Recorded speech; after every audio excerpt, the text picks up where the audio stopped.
Friends, welcome back to my channel. ఈరోజు నేను మీకు మంచి రెసిపీ చేసి చూపించబోతున్నానండి. నాన్ వెజ్ ఐటమ్ అనమాట. నాన్ వెజ్ ఐటెంలో అది కూడా మటన్తో. మటన్ ఓన్లీ మనం మామూలుగా మసాలా పెట్టి వండేసుకుంటాం, దమ్ బిర్యానీ ఇలా చేసుకుంటుంటాం. ఇంకా ఇంకా డిఫరెంట్ వెజిటేబుల్స్ వేసి కూడా చేసుకుంటుంటారు. బట్ ఈరోజు నేను మాత్రం లీఫీ వెజిటేబుల్ అంటే పాలకూర. ఈ పాలకూర వేసి నేను ఈ మటన్ని వండబోతున్నాను. అది ఎలా చేయాలో ఏంటో మీకు చేసి చూపిస్తాను, రండి. ఇందులో కావాల్సింది ఫస్ట్ మనకి మంచి మటన్ అండి. ఇదిగోండి, ఒక మంచి మటన్ 1 kg తీసుకున్నాను. మటన్ అంటే అది కూడా ఒక దాన్ని ఏమంటారంటే మాంసము ఎక్కువ ఉండకుండా, కండ ఎక్కువ ఉండకుండా కొంచెం బోన్స్తో ఉండాలి. నాన్పొర అంటారు కదా, ఇటు నాన్పొర మాంసం అనేది కొంచెం కొవ్వు టైప్లో ఉంటుంది సైడ్కి. ఇదిగోండి, మరీ కొవ్వు కాకుండా గట్టి స్ట్రాంగ్గా కొవ్వులాగా బోన్ టైప్ వస్తుంది అనమాట ఇదంతా కూడా. ఇదిగోండి, ఇలాగా మొత్తం మెత్తటి ముక్క కాకుండా ఈ టైప్ అనమాట. ఇది తీసుకుంటేనే పాలకూరలో చాలా టేస్టీగా ఉంటుంది.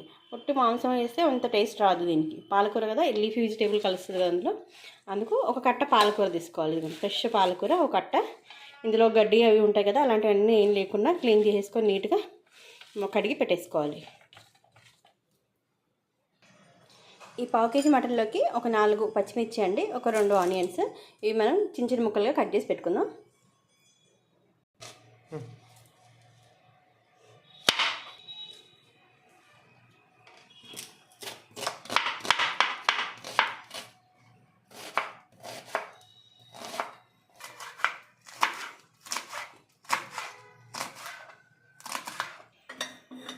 ఒక చిన్న కుక్కర్ తీసుకున్నానండి, మాంసం తక్కువే కాబట్టి ఒక చిన్న సైజ్ కుక్కర్ తీసుకొని అందులో ఆయిల్ వేసుకున్నాం. ఒక 2 స్పూన్లు ఆయిల్ వేసుకున్నాం.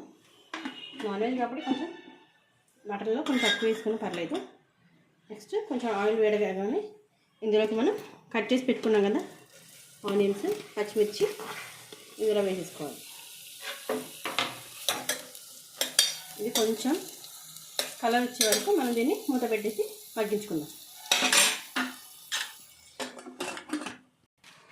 ఈలోపు మనం అది మగ్గే వరకు ఇక్కడ పాలకూర కట్ చేసి రెడీ చేసుకున్నామండి.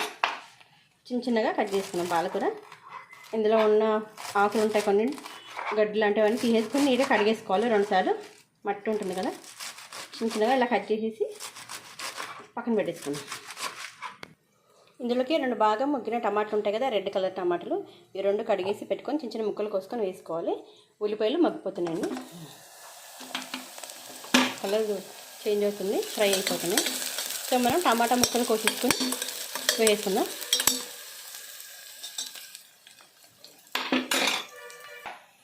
చిన్న ముక్కలు కోసి అందులో వేసుకుంటే ఉల్లిపాయలతో పాటు ఇవి కూడా కొంచెం ఫ్రై అయిపోతుంది. టమాటా కూడా కొంచెం మెత్తగా అయిపోతుంది. ఆ తర్వాత మనం అల్లం పేస్ట్ ఉంటుంది కదా, జింజర్ గార్లిక్ పేస్ట్, అది వేసుకోవాలి.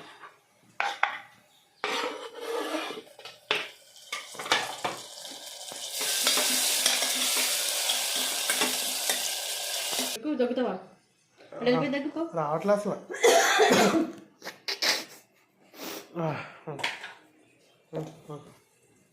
టమాటాలు కూడా బాగా ఫ్రై అయిపోయిందండి. టమాటా కూడా మెత్తగా మగ్గిపోయింది. ఇది సో మనం ఇందులోకి ఇప్పుడు అల్లం వెల్లుల్లి పేస్ట్ ఒక 2 స్పూన్లు వేసుకుందాం.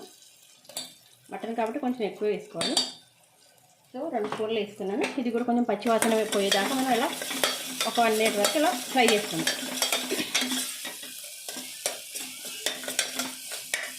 ఇందులోకి 1 స్పూన్ పసుపు కూడా వేసుకోవాలి.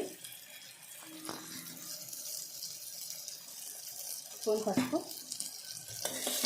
మళ్ళీ ఇలా కొంచెం కలుపుకొని మటన్ వేసుకుందాం. ఇప్పుడు ఇలా కడిగి పెట్టుకున్నాం కదా మటన్.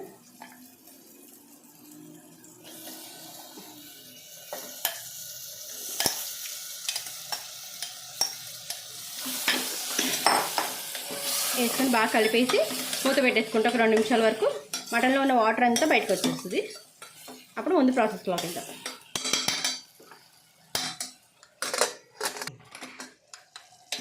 మటన్ నీళ్ళు బయటకు వచ్చేసేయండి బాగా. ఇప్పుడు ఇందులోకి మనం ఉప్పు, కారం వేసేసుకుందాం.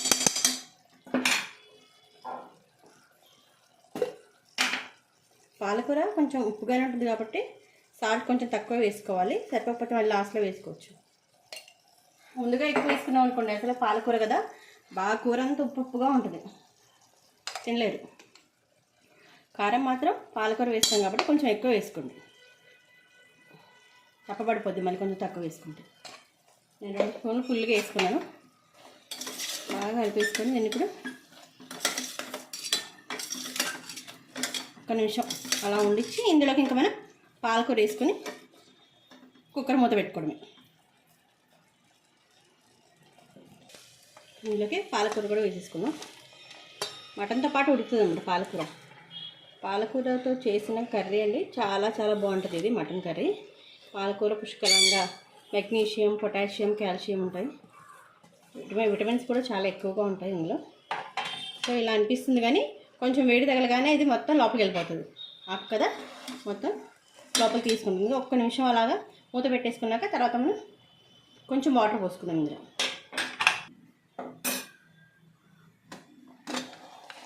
చూసారా మొత్తం కిందికి వెళ్ళిపోయింది పాలకూర అంతా. అది ఆకు కదా మొత్తం అలా ఉడికిపోయినా కొద్దీ కిందకి వెళ్ళిపోద్ది, తక్కువ అయిపోతుంది. ఇవ్వండి ఇలాగా మొత్తం కలిపేసుకొని మనం ఇప్పుడు ఇందులో ఒక చిన్న గ్లాస్ వాటర్ వేసుకుంటే పాలకూరలోంచి వచ్చే వాటర్ ఉంటుంది కాబట్టి ఉడకడం కోసం కొంచెం వాటర్ కావాలి కదా, చక్కగా ఉడికిపోతుంది. ఒక 4 విజిల్స్ వచ్చే వరకు మనం పెట్టేసుకున్నాం అనుకోండి. 4 విజిల్స్ వచ్చాక మనం అప్పుడు ఇందులో కొంచెం కొత్తిమీర వేసుకుంటే, గరం మసాలా ఏమీ యాడ్ చేసుకోవట్లేదు నేను. ఇష్టమైన వాళ్ళు వేసుకోవచ్చు, బట్ నేను వేసుకోవట్లేదు ఎందుకంటే మసాలా తక్కువ వాడతాను. పాలకూర అది మంచి టేస్ట్ వస్తుంది కాబట్టి నేను వేయట్లేదు. ఎప్పుడు మటన్ ఒకటే రకంగా తినే వాళ్ళకి ఇది చాలా బాగుంటుంది. ఇలా ట్రై చేయండి.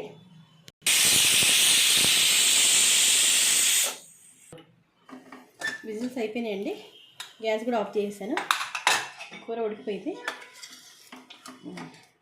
ఇంత పాలకూర మటన్ మొత్తం అంతా ఉడికిపోయింది. ఇప్పుడు మనం ఇందులో సన్నగా కట్ చేసుకున్న కొత్తిమీర వేసుకుందాం.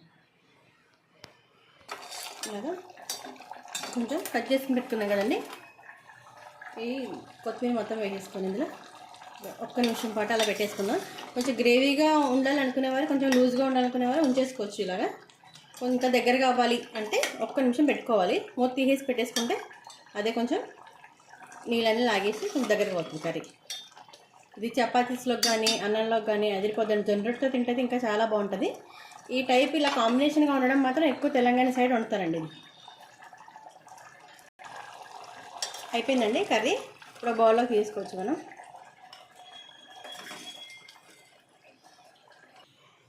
ఎంతో టేస్టీగా యమ్మీగా పాలకూర మటన్ కర్రీ రెడీ అయిపోయిందండి. ఇది చపాతీతో కానీ, జొన్నరొట్టెతో కానీ, అన్నంతో కానీ, పూరితో కానీ దేనితోనే తినొచ్చు. ఇది హెల్త్కి కూడా చాలా మంచిది. డైలీ ఒకే రకంగా మటన్ వండుకొని తిని బోర్ వచ్చే వాళ్ళకి ఇది చాలా బాగుంటుంది. ఇందులో ఇంకో రకం కర్రీ కూడా మామూలుగా వెజిటేబుల్ కూడా యాడ్ చేసుకోవచ్చు మనం. లీఫీ వెజిటేబుల్ సోయా కూర అంటారు దాన్ని. అది కాంబినేషన్తో పాలకూర చేస్తే ఇంకా చాలా బాగుంటుంది. బట్ నా దగ్గర లేదు, ఓన్లీ పాలకూరతో చేశాను. ఇట్లా కూడా అద్భుతంగా ఉంటుంది. మీరు కూడా ట్రై చేయండి. ఎలా ఉందో టేస్ట్ నాకు కామెంట్ చేసి చెప్పండి. వీడియో నచ్చితే లైక్ చేయండి, షేర్ చేయండి. ఇంకా మంచి రెసిపీస్ మీతో షేర్ చేసుకోవడానికి. ఓకే, మరి ఉంటాను.